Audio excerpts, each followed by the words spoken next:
Right, evening, folks. From the couch with that guy. Well, tonight it's not my couch, it's the dining room table. Because I've been on the couch and the bed far too long. I watched Netflix till about 2 o'clock this morning. Ozark, fantastic show. About 3,000 ball throws with my dog today. And then, I got stuck into the Beast's biography again, but more about that later. And fell asleep for a little bit in the afternoon. So without further ado, let's get tonight's show on the road. Welcome to everyone that is watching. Corona stats, obviously that's why the show is here currently. That's why we're doing what we're doing, and we're grateful to be at home with our loved ones. Corona stats not looking good, folks. Obviously it's on the increase and the rise. As of today, over 870,000 people worldwide infected. Over 41,000 people have died. And South Africa specifically up to 5 deaths now with over 1,400 cases. Again, to put South Africa in perspective for you, we're far behind testing and getting people to test stations or getting test stations to them. The government's actually rolled out today mobile units that they're going to send into the townships. And I hope not, but I do in my heart know that the cases are going to rise as they start following the virus and getting to everybody. But that's that. You can only stay safe, folks, by staying home, by staying out of contact with other people, making sure that you sanitize all the time.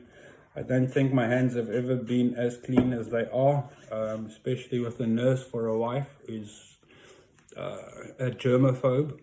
It's increased tenfold now. So, but it's all good.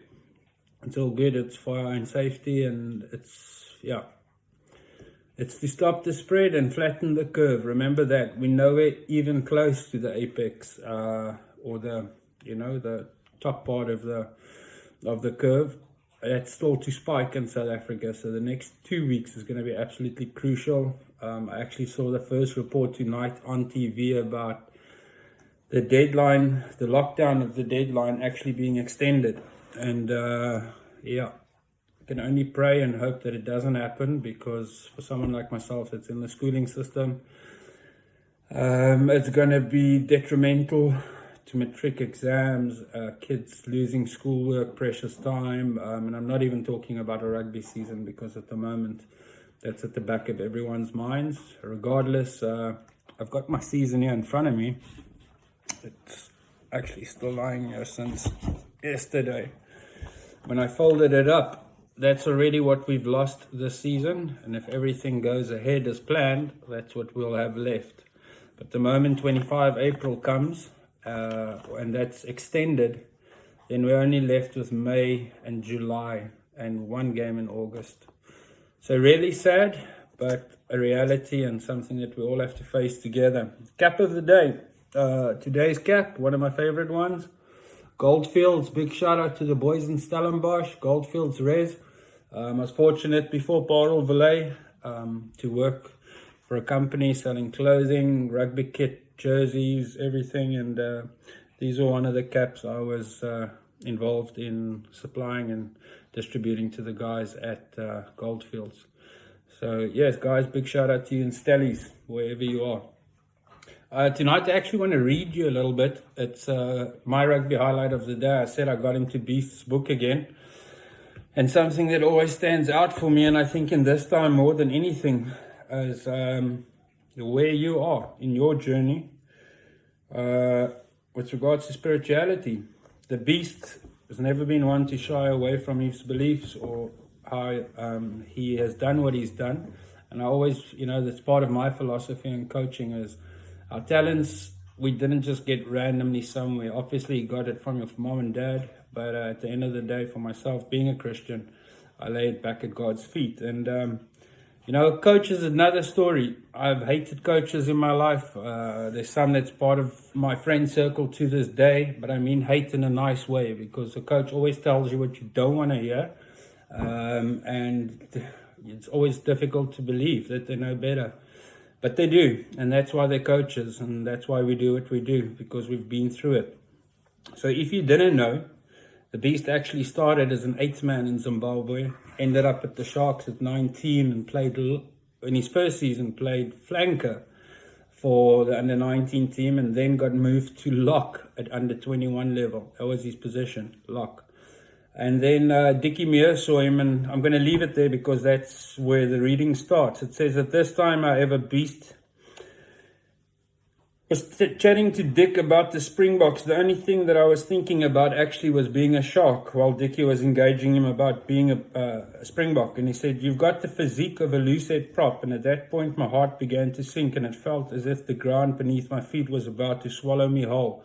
And he said, I think you should switch to loosehead to be really successful. I sat down and gulped because this was not what I expected. I was in total shock. Dick went on to say, I'll get the best people in the game to help you, putting in extra hours aside if you work with them, and I guarantee you, in fact, I'll make you a promise, that if you make this work, you've got a spot in my team, that being the Super Rugby senior team, and at this stage, Beast was an under-21 player. But this is what I see for your path going forward, so let's make it work. Now, Beast says, when I left his office, I was distraught, and I went to the nearest bathroom. I sat down and I cried my eyes out. My emotions overcame me, and I was weeping, and I said to myself, this is not what I've worked for all my life. I've been working so hard, and I've sacrificed so much learning the position I want to play in my position.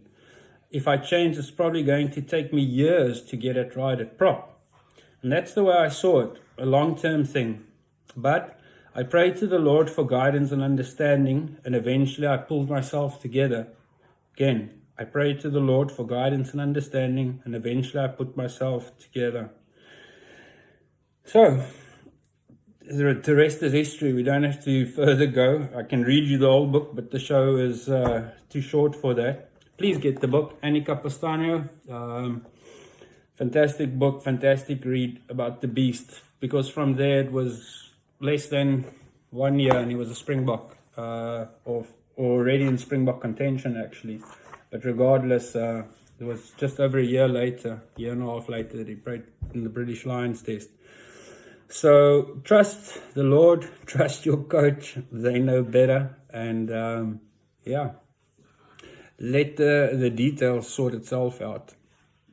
My cap of the day I covered today, folks. My shout out for the day. My shout out for the day is actually to a fellow moderator and administrator on one of Facebook's biggest rugby groups, school rugby groups that is. I'm very fortunate and grateful to be, as I say, part of this group and invited to be an admin.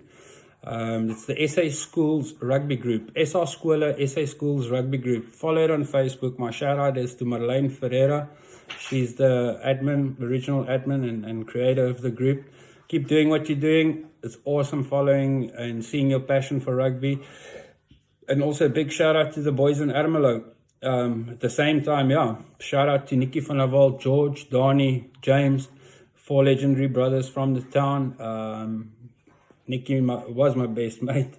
Just grown apart somewhere in South Africa. But the long and short of it is rugby forged a bond that can never be broken. So yeah, to the VdWalt family, Nick and Danie, Elise, you as well, all my love, stay safe, and stay home again.